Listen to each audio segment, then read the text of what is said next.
Rail দপ্তরের নিষেধাজ্ঞা অমান্য করে প্রতিদিন বহু মানুষ জীবনের ঝুঁকি নিয়ে যাতায়াত করেন বাঁকুড়া ২ নম্বর ব্লক এলাকার দ্বারকেশ্বর নদীর ভাদুল সুরপানগর রেল ব্রিজ দিয়ে।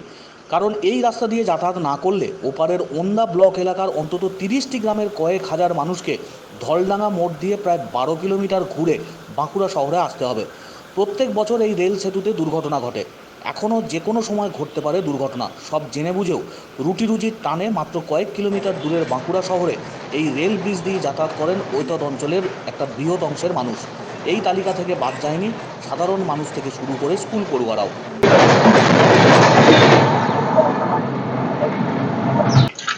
স্থানীয়দের দাবি, কজওয়ে তৈরির সময় আমরা স্থায়িত্ব নিয়ে প্রশ্ন তুলেছিলাম, কিন্তু পরে সেতু তৈরির প্রতিশ্রুতি দেওয়া হয়েছিল। উদ্বোধনের আগেই জলের তোড়ে ভেঙে যায় নবনির্মিত কজওয়ে।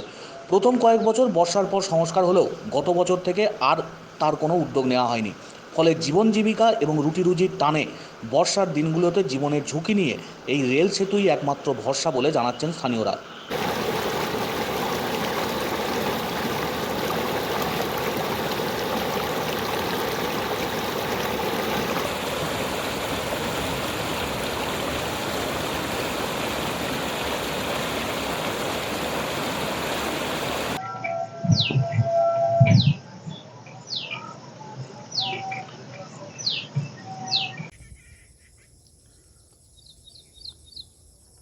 উপায় নাই, কিন্তু কি করব, এই বছরে একবার এই বানা আসবে কি। আর রাস্তা যেহেতু না, রাস্তা একবার করে দিয়েছিল, সে রাস্তা তো ফুটে গেছে। তাহলে এই ধারে মানুষ, ওই ধারে প্রচুর মানুষ এই ধারেই যাতায়াত করে। আর তো বিকল্প রাস্তা না, এবার ধলডাং হয়ে করে ঘুরে ঘুরে আসতে হবে। তা মানুষ মরণের ঝুঁকি নিয়েও আসতে হচ্ছে। অনেক তো দুর্ঘটনা ঘটেছে এখানে। অনেক, প্রতি বছরই হয়। তা জেনে শুনেও মানুষকে যেতে আসতে হচ্ছে। ভাদুল সুরপানগর ব্রিজ হয়েছিল, হ্যাঁ, ওই ব্রিজে তো ভেঙে গেছে, আর এই বছর ৩ আগেই ভেঙে গেছে। তারপর থেকে কোনো কিছু হয়নি। না, তারপর থেকে ওই ব্রিজে কোনো হয়নি। আপনারা কিছু না, এদের থেকে অনেকেই জানি যে, কিন্তু কই রাস্তার কোনো বিকল্প কিছু হয়নি। হবে বলছে, স্যাংশন হয়ে গেছে বলছে, তুই এখনো তো হয়নি। আমাদের উপায় নেই, কোনো যে যোগাযোগের ব্যবস্থা নেই। আমাদের যেতে গেলে আমরা ধলডাং হয়ে যেতে হবে। মোটামুটি ১২ কিলোমিটার দূরত্ব, এই ধারটা হলে ৬ কিলোমিটার হচ্ছে। আমাদের গ্রাম হচ্ছে মালাতোড়। হ্যাঁ, তো আমাদের দীর্ঘদিন আমরা ২৮ বছর যাতায়াত করছি, ২৮ বছর। হ্যাঁ, এইখানে অনেক অ্যাক্সিডেন্ট হয়েছে, প্রত্যেক বছর ৪-৫টা করে গেছে। তারপরও জীবনে ঝুঁকি নিয়ে যেতে হচ্ছে।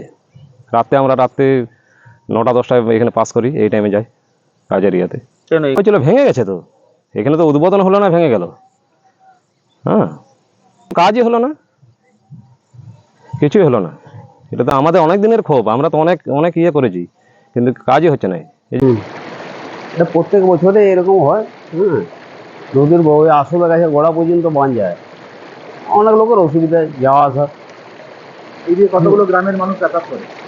প্রায় ১৫-২০টা, বেশি হবে। এটা বিষ্ণুপুর মেন রোড তো।